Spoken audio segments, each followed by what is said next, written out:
জান্নাত এত সুন্দর সুখময় একটা জায়গা, এটা আল্লাহ বানাইছেন শুধু মুমিনদের জন্য। এই জান্নাতে যাওয়ার জন্য ব্যাকুল কে কে আল্লাহকে হাত তুলে দেখাই।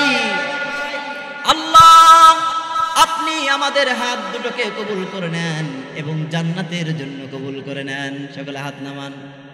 জাহান্নাম এত খারাপ একটা জায়গা, এই জাহান্নামের ভিতরে যেই শাস্তি আমরা সহ্য করতে পারবো না। আল্লাহ তাআলা বলেন, বান্দা তুমি কাজ করবে, ভালো আমল করবে, ভালো আমল যদি তুমি করো জান্নাতের ভিতরে প্রবেশ করতে পারবে। আলামে বারজাখ তুমি যখন প্রথমে মৃত্যুবরণ করবে, মৃত্যুবরণ করার পর তোমাকে যখন কবরে রাখা হবে, কবরে যাওয়ার পর তোমাকে আলামে বারজাখ থেকে সূচনা দেওয়া হবে তুমি জান্নাতি না জাহান্নামী। দুনিয়াতে যদি ভালো কাজ করো আল্লাহ তোমার কবরটাকে জান্নাতের একটা বাগান বানায় দিবে।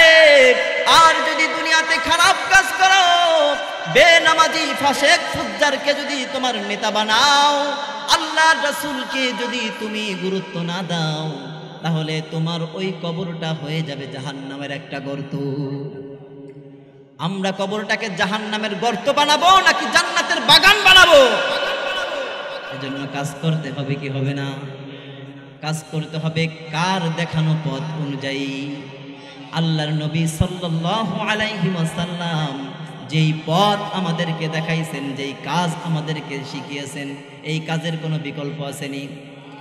সর্বশেষ একটা কথা বলে আপনাদের কাছ থেকে বিদায় নেব।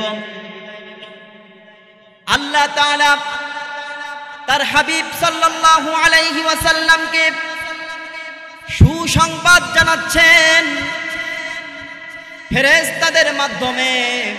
নবী মুহাম্মদুর রাসূলুল্লাহ সাল্লাল্লাহু আলাইহি ওয়াসাল্লামকে জানায়া দেন, ও আল্লাহর নবী, জান্নাত কত সুখময় একটা স্থান আপনি জানেননি? আল্লাহর নবী বলেন, ভাই জিবরাইল, জান্নাতটা কেমন হতে পারে? আল্লাহর নবী কথা শুনে জিবরাইল আলাইহিস সালাতু ওয়াস সালাম বলেন, ইয়া রাসূলুল্লাহ, জান্নাত এমন সুন্দর সুখময় একটা স্থান, এই স্থানের কথা দুনিয়ার কোনো অট্টালিকার মালিক কখনো সে উপলব্ধি করতে পারবে না যে জান্নাত এত সুখের হয় কিনা। জাহান্নামের ভিতরের কথা আল্লাহর নবীকে বলা হয়েছে। আল্লাহর নবী সাল্লাল্লাহু আলাইহি ওয়াসাল্লাম হাউ মাউ করে কেঁদে দিয়েছে। আল্লাহর নবীকে জিবরাইল আলাইহিস সালাতু ওয়াস সালাম ডাক দিয়ে বলেন, ইয়া রাসূলুল্লাহ, আপনার তো জাহান্নামের আযাব হবে না, আপনি কাঁদেন কেন? আল্লাহর নবী সাল্লাল্লাহু আলাইহি ওয়াসাল্লাম ডাক দিয়ে বলেন, ভাই জিবরাইল, আমি মুহাম্মাদুর রাসূলুল্লাহ নিজের জন্য কান্না করি না। যেই জাহান্নামের বিবরণ তুমি আমাকে দিলা, এই জাহান্নামের আযাব আমার উম্মতেরা কেমনে সহ্য করবে? আমি আমার জন্য কাঁদি না, আমি কাঁদি আমার উম্মতের জন্য। আল্লাহর নবীর কথা শুনে জিবরাইল আলাইহিস সালাতু ওয়াস সালাম বলেন, ইয়া রাসূলুল্লাহ, আপনার যেই উম্মতটা একবার একিন ও ইখলাসের সহিত আল্লাহ পাক রব্বুল আলামিনের জিকির করবে, আল্লাহর স্মরণ করবে, আপনার ওই উম্মত যদি অন্যায় করে জাহান্নামের ভিতরে প্রবেশ করেও, তারপরেও আল্লাহ তাআলা ওই আযাবের পরে আপনার ওই উম্মতকে জান্নাত দান করে দিবেন। আল্লাহর নবী সাল্লাল্লাহু আলাইহি ওয়াসাল্লামকে জিবরাইল আলাইহিস সালাতু ওয়াস সালাম ছোট একটা ঘটনা শোনান। আল্লাহর নবীকে জিবরাইল আলাইহিস সালাম বলেন, ইয়া রাসূলুল্লাহ, আপনার উম্মতদের ভিতরে কিছু মানুষ থাকবে সর্বশেষ জাহান্নাম থেকে যে জান্নাতে যাবে, জাহান্নামের ভিতরে অতি আযাব সহ্য করতে করতে আর সহ্য করতে পারবে না। তখন আল্লাহ পাক রব্বুল আলামিনকে ডাকতে থাকবে, আল্লাহকে ডাক দিবে, ইয়া হান্নান, ইয়া হান্নান, ইয়া হান্নান। আল্লাহকে ডাক দিবে।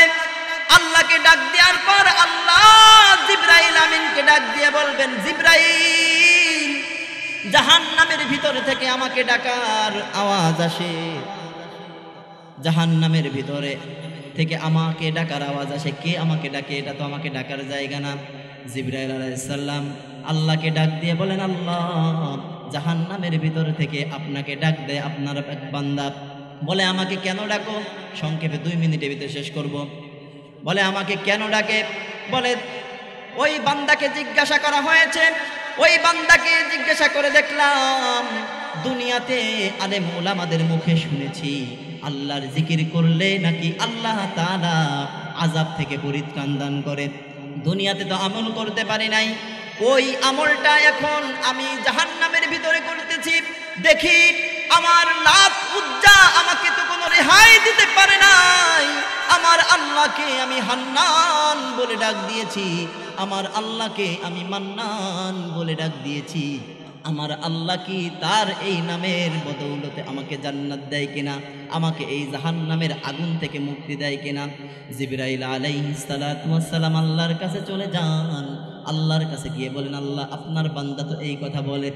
কথা শোনার সঙ্গে সঙ্গে আল্লাহ তাআলা ডাক দিয়ে বলেন, ও জিবরাইল, আমার বান্দাকে আমার পক্ষ থেকে সুসংবাদ দিয়ে দাও, আমার বান্দাকে বলে দাও, আমার বান্দাকে আমি মাফ করে দিয়েছি, আমার বান্দার জন্য জান্নাতের সুখময় স্থানে ব্যবস্থা করে দাও।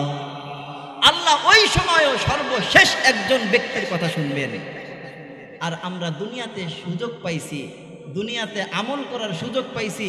আমরা তো নবীর যুগ যে সময় ছিল ওই সময় অত কঠিন যুগে জন্মগ্রহণ করি নাই যে আল্লাহকে যদি আমরা মানি তাহলে আল্লাহর হুকুমকে যদি মানতে যাই আমাদের বিপদের সম্মুখীন হওয়া লাগবে। আমরা যদি নামাজ পড়ার জন্য মসজিদের ভিতরে যাই, আমাদের সন্তান, আমাদের পিতামাতা আমাদেরকে প্রহার করবে, আমরা সমাজের থেকে বয়কট হয়ে যাব। এইরকম তো কষ্ট আমাদের নাই। আমরা অথচ যদি মসজিদের ভিতরে প্রবেশ করি, মাদ্রাসার ভিতরে শিক্ষা গ্রহণ করার জন্য আসি, আমাদের জনগণেরা আমাদেরকে সম্মান করে। এর চাইতে আমাদের পাওয়ার কিছু নাই। তাই আমাদের কি জান্নাতে যাওয়ার সামিয়ানা জোগাড় করার দরকার কি দরকার না? আমরা পারবো না ইনশাআল্লাহ। আল্লাহ তাআলা আমাদের সকলকে জান্নাতে যাওয়ার জন্য যা যা করার দরকার কুরআন হাদিস অনুযায়ী আমরা যেন করতে পারি, এই তৌফিক আল্লাহ তাআলা আমাদের সকলকে দান করেন। আপনারা সকলে আমার জন্য দোয়া করবেন, আল্লাহ যেন দ্বীনের খেদমত এবং দ্বীনের দায়ী হিসেবে আমাকে কবুল করেন এবং আপনাদেরকেও কবুল করেন। এই আশা ব্যক্ত রেখে এখানে আমি আমার বয়ান শেষ করছি।